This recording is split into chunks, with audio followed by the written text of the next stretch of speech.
Ilyes Akbar Ali, bonjour. Bonjour. Merci de nous recevoir dans vos locaux à Paris. Vous êtes un homme, un chef, un grand chef d'entreprise. Vous assurez la tête d'un groupe important à Madagascar qui s'appelle Cipromad. D'abord, deux mots pour qu'on ait une idée un peu sur la structure de ce groupe. Très bien. Merci en tout cas de me donner la parole. Donc, c'est un groupe familial dont la holding s'appelle Redland. Pourquoi Redland? Puisque notre groupe a pris naissance à Madagascar. Madagascar est considéré comme la terre rouge. Donc, on a toujours voulu garder cette source, puisque la source est importante. D'où on vient et où nous allons. Et donc, je pense que nous allons évoquer d'où nous venons et où nous allons. Et donc, sous Redland, nous avons le groupe Cipromad et nous avons Thomson Broadcast. Bien. Alors, qu'est-ce que c'est le groupe? D'abord, c'est un groupe familial. C'est très, très important. 100% des actions sont détenues par une famille. Et nous y tenons et nous voulons rester un groupe familial. Les activités sont diversifiées. Donc, nous sommes dans le domaine industriel, nous sommes dans le domaine énergétique, nous sommes dans le domaine bancaire, nous sommes dans le domaine du transport des fonds, actionnaires avec Brinks, nous sommes actionnaires de Orange Money, dans l'aérien, nous sommes dans le tourisme, nous sommes dans l'immobilier. Là, nous démarrons deux nouvelles activités très importantes, c'est dans le domaine avicole, dans le domaine agricole. Et nous sommes aussi dans toute la partie digitalisation, de plus en plus à Madagascar. Et en 2018, nous avons fait l'acquisition de Thomson Broadcast qui s'occupe de toute la partie migration de la télévision analogue à la télévision digitale. Nous avons intégré là-dedans aussi la radio civile, AM, FM. Nous avons tout ce qui est studio de télévision. Et là, depuis un moment, nous sommes en train de faire intégrer d'autres activités que vous allez entendre parler dès cette année 2022, puisque nous y travaillons, nos équipes de recherche et développement sont en train de travailler. Donc c'est un groupe familial. Comment passe-t-on du capitalisme familial à ce capitalisme? Vous l'avez fait grandir. Aujourd'hui, au bout de 20 ans, il y a quand même une structure qui fait travailler 3000 salariés, en direct et indirect. Mais d'abord, quelle a été votre méthode pour moderniser et faire grandir ce groupe? D'accord. Alors, en termes d'employés, d'abord, nous sommes effectivement autour de 3000, mais il faut préciser que d'ici 2023, je pense que nous allons avoisiner les 8000 personnes par rapport à tous les investissements que nous sommes en train de démarrer. Alors, comment passe-t-on d'un modèle à un autre? Nous sommes toujours un groupe familial, nous avons toujours les mêmes valeurs. Comment nous passons? C'est par rapport d'abord à notre vision, notre plan de développement et l'appliquer sur des investissements, sur des opportunités qui se présentent. Puisque en Afrique, je pense qu'il faut être diversifié. Il faut être multisectoriel par rapport à certains aléas qui sont des fois difficiles à maîtriser. Et nous avions, dès le départ, opté pour cette stratégie de diversification. En même temps,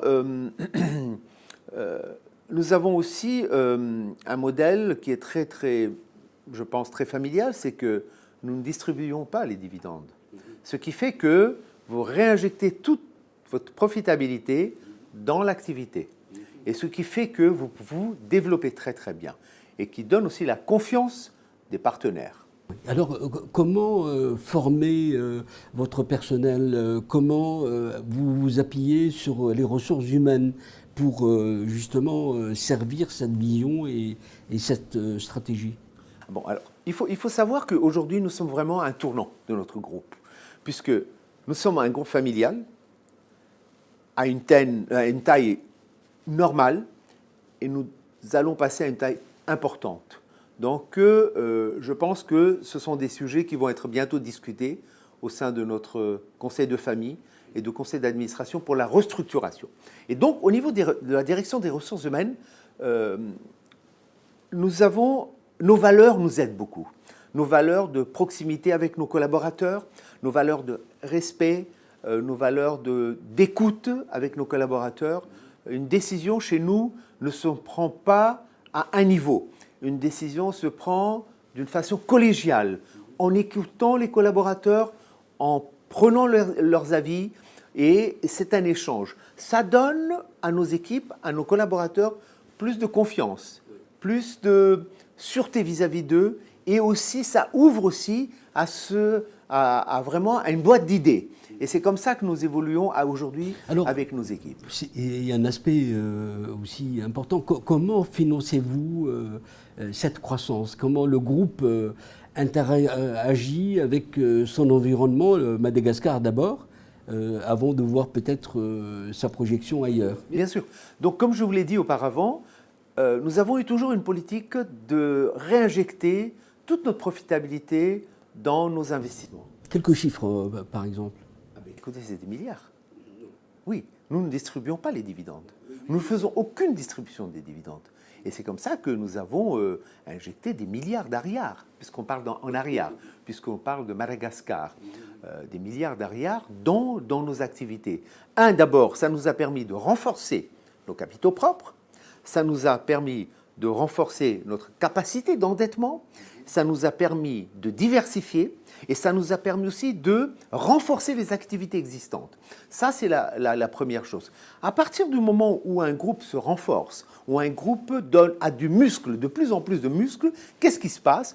Automatiquement, vos partenaires financiers, en voyant... Qui sont lesquels? Alors, écoutez, nous avons... Donc, aujourd'hui, on parle encore de Madagascar. Nous travaillons beaucoup avec la Société Générale. Nous travaillons beaucoup avec des banques comme la Bank of Africa. Nous travaillons avec des banques mauriciennes très, très diversifiées, sachant que nous avons des banques chefs de file comme la Société Générale, avec qui nous entretenons de très, très bonnes relations. Il y a une confiance mutuelle, et la Bank of Africa. Donc voilà comment ça se passe, et c'est comme ça que nous créons vraiment de la richesse au sein de notre groupe. Quel est votre défi pour aller plus loin et servir cette stratégie? C'est-à-dire que vous semblez vouloir viser des données, en tout cas plus importantes en termes de développement du groupe. Comment faites-vous pour tout cela? Alors, comment faisons-nous? Écoutez, d'abord, nous travaillons beaucoup. Ça, c'est une chose. Je dirais que notre groupe a une particularité. D'abord, nous sommes très rapides dans les décisions. Nous avons une mobilité qui est très rapide aussi, très facile.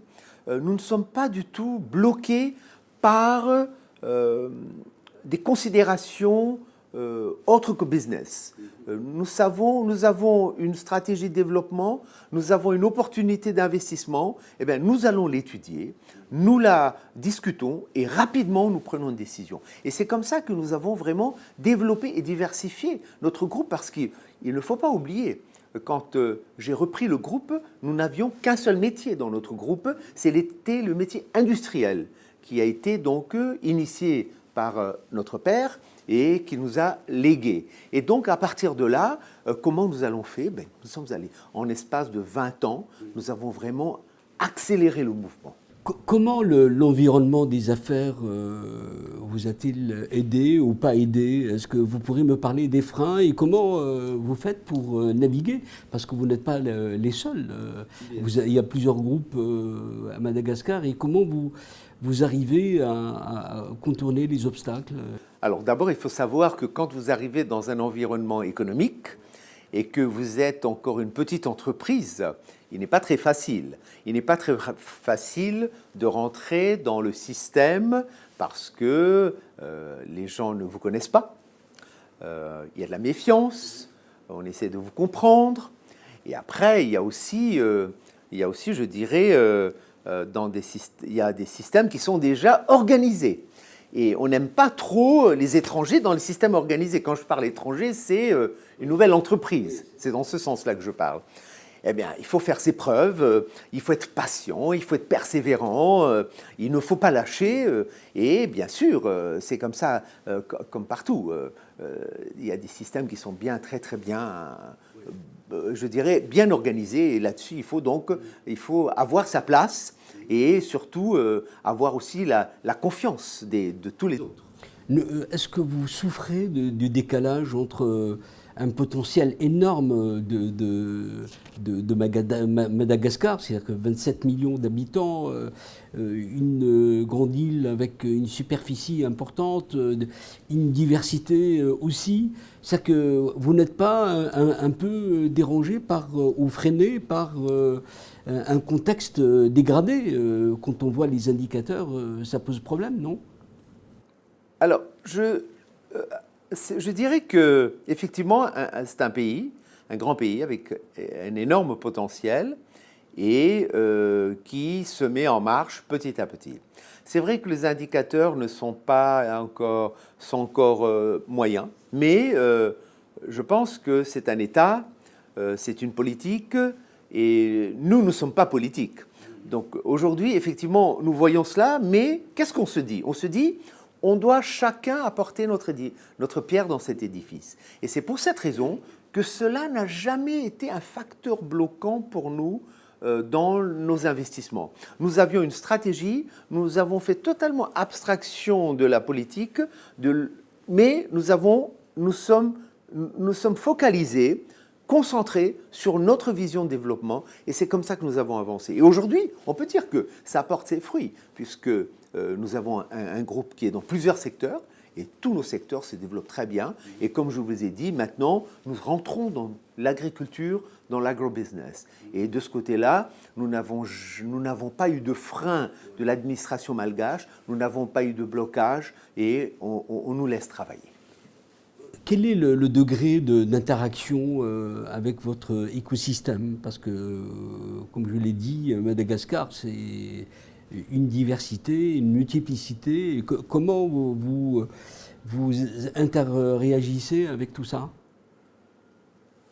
Écoutez, c'est comme un peu partout. Hein. Ce sont des interactions, surtout, c'est la communication. En termes de partenariat. C'est surtout d'abord la communication pour comprendre d'abord la politique de l'État, pour comprendre la vision des hommes d'affaires. Et en termes de partenariat, nous avons surtout des partenariats avec des sociétés internationales. Pourquoi? Parce que notre groupe respecte des règles de conformité, des règles de gouvernance, ce qui donne la confiance aux entreprises internationales. Les entreprises internationales comme Orange, comme Brinks, comme la Banque centrale populaire, la Banque marocaine, etc. etc. Donc, c'est là où il faut instaurer la confiance. Et comment on instaure la confiance? En mettant en place une entreprise saine, une entreprise qui communique, une entreprise qui est transparente dans la discussion, dans les négociations. Et ça, c'est vraiment notre force, c'est la transparence dans les négociations. Et vous savez, les entreprises internationales, quand elles s'allient avec vous, qu'est-ce qu'elles cherchent? Elles cherchent un partenaire qui respecte, surtout maintenant, la conformité, la gouvernance, et qui reste transparente et surtout qui communique. Et c'est ce que nous faisons. Et donc les choses sont claires, et quand elles sont claires, elles deviennent faciles. Oui, vous avez dit, vous cherchez la valeur ajoutée, à développer le groupe, à avoir cette modernité dans la manière d'agir et de s'implanter. Est-ce que, par exemple, la zone de libre-échange va changer la donne pour vous? Certes, on est au tout début, mais comment voyez-vous ce défi du reste? C'est une excellente chose pour moi. En plus, quand je prends le cas de notre groupe, nous investissons aujourd'hui énormément dans l'outil industriel. Pourquoi nous investissons? Nous investissons dans l'outil industriel pour plusieurs raisons. La première raison, c'est avoir des produits de qualité. Nous achetons les machines, les plus belles machines qui existent dans le monde. Nous les payons cher, mais nous les achetons. Et nous avons toute l'assistance et la maintenance de nos fournisseurs de machines. Un, d'abord, c'est pour avoir des produits de qualité. Deux, c'est pour avoir un volume de production pour que nous ayons la maîtrise des coûts et des charges. Et pourquoi? Et enfin, bien sûr, c'est toute la partie formation de notre personnel pour vraiment bien diriger, bien driver ces machines industrielles. Ce qui nous permet d'être capables d'exporter nos produits vers le continent africain. Et cette zone de libre-échange nous intéresse énormément, puisque nous, notre objectif est de rentrer dans plusieurs pays africains et d'exporter à partir déjà de cet outil industriel que nous avons à Madagascar. Donc pour nous, c'est une très bonne idée. L'Europe, la grande Europe, bien sûr, il y a des inconvénients. Il y a beaucoup d'avantages en termes de libre-échange, en termes d'échange, en termes d'exportation, etc. Donc nous voyons de la même manière et nous avons la même vision et nous considérons que c'est une chance pour les entreprises africaines et surtout pour les pays africains de rentrer et de ratifier cette zone de libre-échange. Oui, mais l'élément clé en Afrique, et on le voit, ces matières premières sont très peu transformées. Il y a un enjeu de taille parce que la croissance provient aussi de cette transformation. Et où vous en êtes dans cette boucle-là? Alors effectivement, vous avez parfaitement raison. Toutes les matières premières ne sont pas existantes dans nos pays. Donc c'est vrai que nous importons. D'abord, et c'est pour ça, l'investissement est important. C'est l'intégration, la verticalisation en totalité. C'est-à-dire vraiment importer les matières premières, pour pouvoir bénéficier de la valeur ajoutée dans le pays où nous produisons. Alors, nous le faisons dans les produits ménagers. Maintenant, je prends le cas d'une unité industrielle que nous sommes en train de développer, le papier. Le papier, jusqu'à maintenant, nous importions le papier d'Indonésie ou d'autres pays. Aujourd'hui, nous sommes en train d'investir pour pouvoir transformer les déchets de papier en papier et après en rouleau de papier et en produit fini. Donc voilà des idées qui sont importantes pour vraiment devenir d'abord extrêmement compétitif, pour utiliser les matières premières locales et à ce moment-là rajouter des outils, un outil de production qui soit performant pour donner la qualité au produit fini et à partir de là, c'est beaucoup plus facile de rester en compétition par rapport aux produits qui viennent de la Chine. Quel est le problème aujourd'hui en Afrique? Le problème en Afrique, ce sont les produits chinois. Ce sont les produits chinois qui ont aujourd'hui, il faut le dire, quand même, quelque part, mis en danger les entreprises industrielles africaines. Et pour faire face à cela, il faut faire une intégration. Dans certains métiers, nous partons à partir des plantations. Nous faisons vraiment les plantations pour pouvoir intégrer les matières premières et produire les matières premières à Madagascar. C'est la seule façon et le seul moyen pour pouvoir être compétitif par rapport aux entreprises industrielles chinoises. Est-ce que le pouvoir malgache est sensible à cette dimension-là? Parce qu'il y a aussi un système de législation qu'il faut avoir pour protéger le marché. Est-ce qu'aujourd'hui, le marché est vraiment régulé, rationalisé? Comment ça se passe? Mais oui, le pouvoir quand on prend le pouvoir malgache est tout à fait conscient, puisque quand vous importez des matières semi-finies, les taxes d'importation, les droits de douane sont plus élevés que quand vous les produisez dans le pays, où les taxes sont divisées par 2. Donc, bien sûr, et aujourd'hui, tous les pays africains, dont Madagascar, poussent à l'industrialisation du pays pour, bien sûr, plusieurs avantages, dont le chômage, la valeur ajoutée, l'exportation. Et donc, ils sont tout à fait conscients, et d'ailleurs, dans certains pays, ils mettent en place des codes d'investissement bien adaptés pour qu'on puisse vraiment stimuler et pousser les investissements. Ilyes Akbar Ali, on vous a distingué comme le CIO par Financial Africa. Cette distinction signifie quoi pour vous? Cette distinction signifie faire effectivement une récompense du travail qui a été accompli, du travail que nous avons réalisé. Mais ce n'est pas une distinction personnelle, c'est une distinction pour tout notre groupe, pour tous nos collaborateurs et surtout, au sens plus large, je pense que c'est aussi une motivation pour la jeunesse africaine, pour que les jeunes Africains se lancent beaucoup plus dans l'entrepreneuriat, et qu'ils développent des entreprises et qu'ils soient plus actifs. Donc c'est vraiment plus large, c'est très global, mais effectivement pour le groupe c'est une fierté. Mais ça aussi suppose votre méthode de gouvernance, le management qui est un élément fondamental, et la distinction doit être aussi, procède de ça un peu, hein, peut-être. Vous pourrez nous en parler? Je pense que oui, effectivement, nous avons une particularité dans le groupe, ce sont nos valeurs. Nos valeurs sont très importantes et il y a certaines valeurs qui sont vraiment transmises par notre famille, sur lesquelles nous y tenons énormément. Et c'est les valeurs de respect, les valeurs d'humilité, les valeurs de travail, de rigueur, d'excellence. Ce sont des valeurs que nous transmettons, dont nous discutons souvent au sein de nos entreprises. Et je crois que ça a fait qu'on a eu cette distinction. Je pense que c'est une des raisons aussi. Mais sinon, après, il y a d'autres raisons. C'est notre agilité, c'est notre rapidité dans les actions, dans les décisions. Et surtout, quand vous avez un groupe africain basé à Madagascar qui a commencé avec 20-25 personnes et qui se retrouve aujourd'hui à pas loin des 10 000 personnes dans peu de temps, et qui passe de Madagascar à l'océan Indien, qui va vers le continent africain, qui arrive en Europe et maintenant qui est en train de s'installer aux États-Unis. Ça, je pense que ça donne beaucoup de motivation et ça donne, je dirais, des pulsions à nos jeunes pour qu'ils fassent la même chose. Oui. Ilyas Akbar Ali, je vous remercie de nous avoir reçus encore une fois dans vos locaux à Paris. J'espère qu'on se reverra dans d'autres occasions puisque vous avez plein de choses à nous dire. À très bientôt. Merci. Merci à vous. Merci.